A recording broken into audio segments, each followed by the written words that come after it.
like, subscribe, and comment. That'd be great. Werewolf the Podcast can be found now at all good podcasting sites. This video is sponsored by Plop to Drop, the new app from App Store or Google Play that times the release from your ass to the water of your poop, and from that can work out your digestive health. Go find it. Plop to Drop.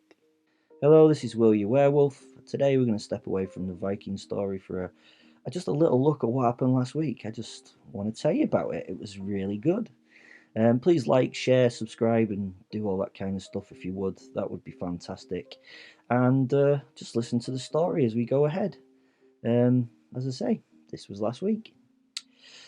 The new moon rises in the distance, and tonight is one of those nights I don't really have a choice about. Fen and I have to do our thing and wolf out in the wild somewhere. Well, I don't really need to, but I've got the excuse. So fuck it, let's go and do what me and Fen are built for, killing and shit. I am a careful, chaotic creature around these times. I have to ensure that I'm not really in an area that can get me in deep trouble. What I mean by deep trouble is going too much or doing too much damage somewhere and then getting busted for being, about and all murdery and stuff.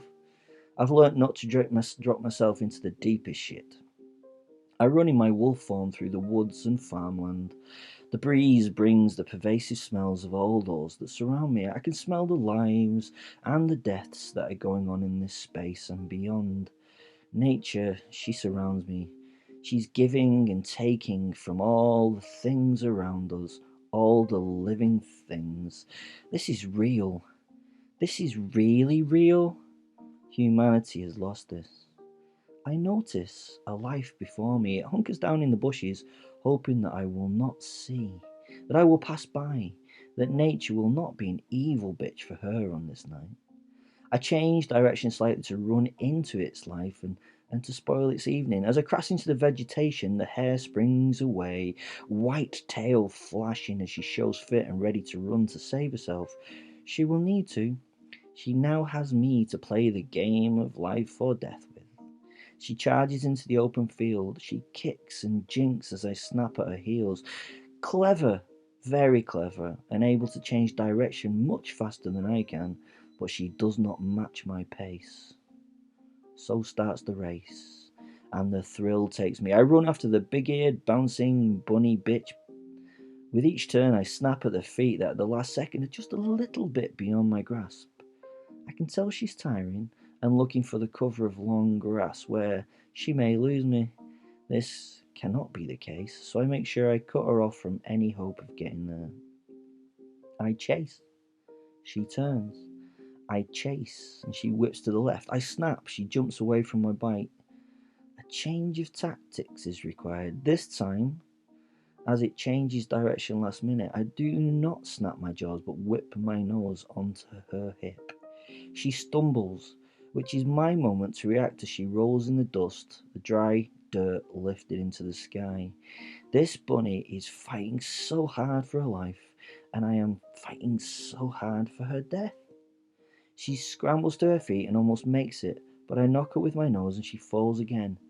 It's amazing. She rises so quickly and then just flies away. Nature is obviously a bloodthirsty whore, sitting and watching this as our excited audience. She raises a glass to the both of us and toasts as she rolls the dice to choose the day's winner. It's so fucking exhilarating. The chase is so exciting that I want it to end, but I don't want it to either. I feel so alive in these moments. This is so much fun. She now decides to sprint down a nice, even, straight path. Stupid. She is mine. I will soon run her down. I am catching her. I am catching her. Almost there. Almost. I snatch at the little white tail as she stops dead on the spot. I get a mouthful of fluff as I run over the now tumbling creature between my legs. I try to stop, But my size means momentum, and she's up and running in the opposite direction even before I can become to a halt. This is so fucking cool, such a worthy opponent. The fluffy-ass little bitch had outwitted me and now stands behind me in the dark. My mouth is full of white fluff from her tail, and I'm busy trying to spit it out, but it's not a fucking bunny. She's beaten me. She has won. Oh, and to be honest, I'm not bothered. She deserves this escape. I nod a salute at the winner, and she shakes her head, stomps her rear foot, and leaps away into the dark grass. I don't feel bad. She won fair and square. Then there's a new smell. Man's smell. It is much bigger prey, but not necessarily better sport, to be honest. The hare is now forgotten as my focus shifts to two caravans at the side of a lane just a few hundred yards away. Now here was some unexpected fun. I pad off into the night, and nature refills her wine glass and reaches for a pair of new dice. He was a big man, whistling with his back to me. He had a string vest on and a pair of wide fronts, although he didn't look like Brad Pitt out of Snatch. Let's just say it like that. He just wasn't that hot. He was busy emptying his bladder into the dark of the night in a dreamy, and because of the chill, slightly steamy moment of release. He was enjoying a good wee. Everybody enjoys a good wee. I could smell the alcohol that laced his breath, and he was in his own little world as I strolled up quietly behind him. This urination had been a long one. He started to slow his stream and spurts and started to be grunted out, and finally he finished and giggled a little as he used the tool in his hand, shaking it to rid it of its last few drops. The moon made the evening almost bright as the day. I transformed in utter beautiful silence into my werewolf form and stood 4 or 5 feet behind him, just waiting. He turned and for a moment just froze as he looked at me. Disbelief was self-evident as his face caught up with his body's adrenaline dump, and he yelled. He brought his hands to his mouth and quashed the yell, smothering his own scream. I just stood. I wanted to see how long this emotive moment could last before he was exhausted. Not long, it seemed. He turned to run, and unlike the hare, he was not fleet of foot. He slipped, landing on his face with a sickening crunch in his own puddle. Not the coolest of escape stories, in my opinion. He now lay shivering on the floor, mumbling nonsense to his god about being saved and shit. Well, that wasn't going to happen. God will meet him soon enough if that were what he hoped for. Oh, if only he had half the heart of the hare, this would be so much more fun. There was movement in the caravan as someone came to see what the problem was. They were trying to carefully gauge if they should come out of the caravan to see what was happening. They hid behind a fetid pair of curtains while I stood over the downed man. I now knew I had an audience, so it was time to do some ruthless and unnecessarily violent damage to the man in front of me in order to inspire the worthy fear that this should induce in the creature in the van. I would kill this one quickly. Let's face it, he sucked as a plaything. I mean, he just laid there crying, hope gone. Nature did not have to roll for this one. I would just use him to play with my new praise emotions in the little metal box. I reached for the shivering coward's neck and crushed it in my paw. The death was quick and quiet, and now I could listen and move on to unlucky number 3 of the night. It was in a little bit of a panic, and I liked that. I shook the down man's head loose, held it in a paw, and thought about my next move. What was it going to be? Was it going to be full-on annihilation or slow torture? Would I play with my watcher's emotions and try to bring them to the edge of being able to cope? Would I break them mentally? Would I let them think they had escaped only to take then when I wished? What would be the most fun thing for me to do? You think being a psychopathic werewolf is easy, don't you? But you have so many fucking decisions to make. The face at the window spotted the fact that I had spotted the face at the window. The curtains twitched, so I decided to have a little play with the person inside. She smelt young, somewhere in her early 20s, and very, very scared. I loved that smell. female and frightened. I'm not being sexist or genderist or something here. There is a flavour to the female fright scent. It is incredible on the palate. The head flinched down and out of sight and gave me the moment to disappear. Now it was even more frightening for her, as I was down below the window and out of her sight. There are not many things more terrifying than knowing that there is a werewolf out there that knows where you are, but knowing there is a werewolf that you cannot see is many more times more frightening. I had the dead man's head in my hand, so I put it up to look into the window of the caravan like a shit puppet. This got an intake of breath, a scream, and a crash as she fell to the floor. The gasp alone was slightly orgasmic. Gosh, I enjoy this shit. I do enjoy playing with my food. I know it's a bad form, but come on, it's the real laugh to frighten the fuck out of some poor git. I changed back to my human form so I could have some more fun and sent Fen around to the other side of the caravan so that he could give feedback on what was happening inside the space through the window. The images he sent to my mind were beautiful. The girl had squeezed herself into the tiny corner of the tin box and stared at the head as I bobbed it up and down before her. To add to the fun, I started screaming into the night, throwing the head as hard as possible at the window, which shattered, as did the head when it collided with the opposite wall of the caravan.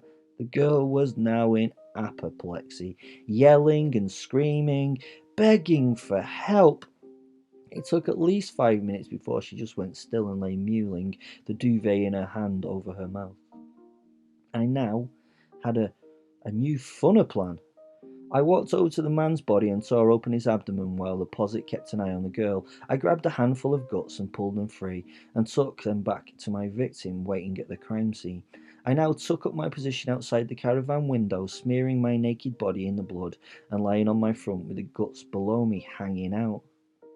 "Help me," I said, lying on the ground. "Help me, please," I repeated. I saw the woman stop her incessant snivelling through the posit's eyes and try to listen harder, if you can listen harder. "Help me, please. Anyone, for the love of God, help me." She was now again quiet and paying attention. She slowly made her way from the bed. She thought she was being quiet as a church mouse. To me, she sounded like a clumpy elephant. Eyes came to the window once more, and she surveyed the scene outside until she spotted the bloody naked man on the ground. "Help," I again called, then feigned passing out. It took another 20 minutes, but I knew she would eventually come outside to see if she could help the dying human lying there. She was a decent human being, and brave and strong. Oxymoron there, decent human being. She slowly opened the door and stood in silhouette. She was full of fear. But what a lovely person. She was willing to risk her life to help this poor unfortunate who was lying injured on the floor in front of her. What a woman. So brave. What a fucking idiot. I reached out my hand towards her and whispered for her help. "Please help. Please. He got me. He got me." She had no shoes on, and she was only in her night attire. Her hair was dark and loose, her face was contorted in fear, yet she still came forward to help the injured man. She knew there was death. She had seen it do it. She had seen it kill. Well, kill someone related to her somehow. She still came on. When is bravery fucking stupidity? Have people no thought for their own lives? As she slowly got to me, she started to try and speak to me in a loud whisper. She was afraid that the thing she saw before was still in the vicinity, so she could, she should, because if it was here and waiting for her, it would be really bad. Are you okay?" she asked me. "Are you okay?" the posit sent to my head. She really asking that as you lie in your own blood and guts? Is she really that much of a fucking idiot? "No," I said out loud in answer to her and his question at the one and the same time. She slowly made her way to me, lying there, and I could sense the fear and dread as she took every step. It was a heady cocktail, and it would be drunk and enjoyed when she got close enough for me to transform. With each step closer, I got more excited. It was like that children's game, What Time Is It, Mr. Wolf? I think it's called that, where the kids sneak up on the player being the wolf and have to freeze when the wolf turns not to be caught. It now was time, Mr. Wolf. I reached for her and grabbed her wrist. Help me! It it has killed me, I burbled. What is it? She asked. I mean, can I help? I mean, oh God, I have no idea what I mean. What can I do? She burst into a cloudy, tear-filled failure. Phone for help, please. Phone for an ambulance to help. I need an ambulance. Please help. My guts are on the floor. I can't hold them in anymore. Please. She cried out. She let her fear and sadness spill out like I pretended my guts had. She let herself go. I knew she had to release it for a little while before she would be in any state for me to add any more distress. She'd actually done very well to cope as well as she had done so far. It was a little miracle that she'd not completely broken. I was slightly impressed and happy that it would not be over that quickly. Have you got a phone? Please, I need help. Please. I've got to say, my acting as a dying man was absolutely on point. I've one in the caravan. I'll go and get it, she said. She was now ready to help. She went into dealing with an emergency mode as I grasped her wrist and held it very firmly. Ah, then you fucked, I told her as I looked in her eyes. Her face fell into confusion. She looked at my grip on her wrist and question shot into her eyes, but it was too late. I had her in my grasp, and she was now mine to do what I wished with. As I held her, I turned back into my were form. She fought to get away, but I held her, my hand turning from a soft and warm human hand to a hard and strong werewolf's furry claw. I looked her in the eyes as I changed, so that she saw all the change go on. I looked deep into her in order to see what was happening within her core as she saw me turn from the recognizable to the monster. What would she do? How would she cope? Would she cope? I hoped so, as this was just the beginning of the night for her and I didn't want to break her too quickly. That would be no fun. The man had been, well, pathetic. I hoped that the woman would not be, that she should be strong and positive and take some breaking. Let us see where the night leads us. I smiled at her as I released her arm. She looked down at her now free wrist and then back at me. Run, little Hare. Run, I told her.